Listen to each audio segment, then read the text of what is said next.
L'accesso diretto, senza se, senza ma e senza motivazione, non sarà più garantito. I fattori quali sono? Il primo è quello che il nostro sistema va in crash.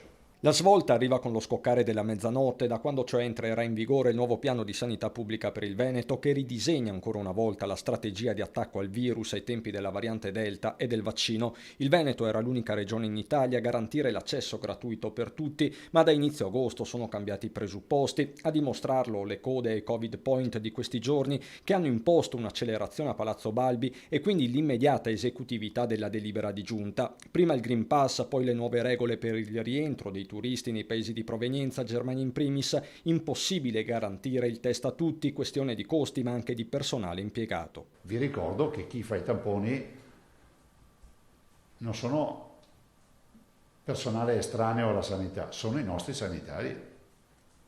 Quindi dagli ospedali dobbiamo distogliere una massa di personale da paura che si va a sommare all'altro personale, che è quello dei centri vaccinazione.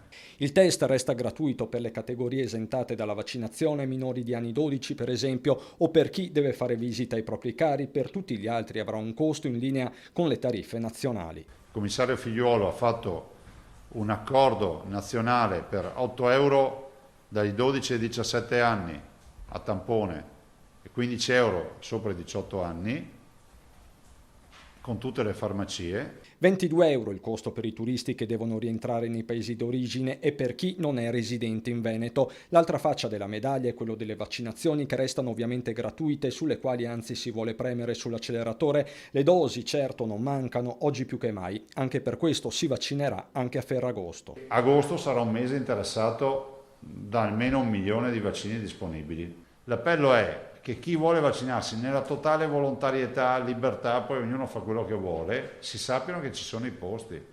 Non attendete settembre, ottobre, perché poi finisce che ci sarà il caos.